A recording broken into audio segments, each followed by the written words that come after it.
আমরা মেয়েরা জলের মতন, যেই পাত্রেই রাখো না কেন সেই পাত্রের আকার ধারণ করব। যখন বাবার বাড়িতে ছিলাম সেই জায়গাটাকে আঁকড়ে ধরে বেঁচেছিলাম। যখন সেইখান থেকে এই বাড়িতে এসেছিলাম সেই দিনকে না জানি কত দুঃখ যন্ত্রণা নিয়ে এসেছিলাম। মনে হতো খালি কবে ওইখানে যাব। 21 বছর ধরে যেই বটগাছের সঙ্গে থাকলাম সেই বটগাছের থেকে একটা ডাল ভেঙে আমাকে অন্য মাটিতে পুঁতে দেওয়া হলো। সেই মাটিতে আমার একদমই মন বসতো না। বিয়ে হয়েছে প্রায় 2 থেকে 3 বছর হয়ে গিয়েছে। এখন এই ঘরটাই আমার কাছে সব কিছু। এখন না আমার বাড়ি যেতে মনই চায় না।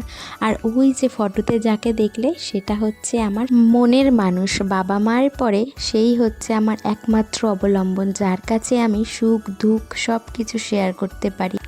যে পুরুষ তার স্ত্রীকে সম্মান করে, সে কোনটা ভালোবাসে কোনটা ভালোবাসে না সেইগুলোর প্রায়োরিটি দেয়, আমার মনে হয় তার মতন স্ত্রী পৃথিবীর সবচেয়ে ভাগ্যবতী মহিলা। কারণ একটা নারী কিন্তু বিয়ের পর সেই স্বামীর থেকে এই এক্সপেকটেশনগুলোই রাখে।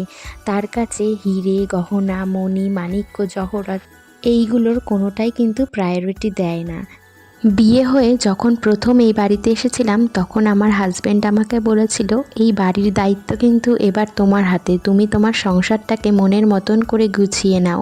আর আমিও তারপর থেকে আমার সংসারটাকে একটু একটু করে গুছিয়ে নিয়েছি। আর আমাদের কোল আলো করে আমার একটা ছোট্ট রাজপুত্র এসেছে, তাকে নিয়ে আমাদের এখন ভরা সংসার। মাঝে মাঝে স্বামী স্ত্রীর মধ্যে একটু খুনসুটি হয়, তবে আমি যখন সেই মুহূর্তটা খুব রেগে থাকি তখন খানিকক্ষণ পরেই সে এসে আমার রাগ ভাঙিয়ে দেয়। আর তখন যেই ভালোবাসাটা ক্রিয়েট হয় সেই ভালোবাসাটা লাখ টাকা বা কোটি টাকা দিলেও হয়তো আমি পাবো না। আমার মনে হয় স্বামী স্ত্রীর মধ্যে এইরকম টক ঝাল মিষ্টি সম্পর্ক কিন্তু অনেক গুরুত্বপূর্ণ।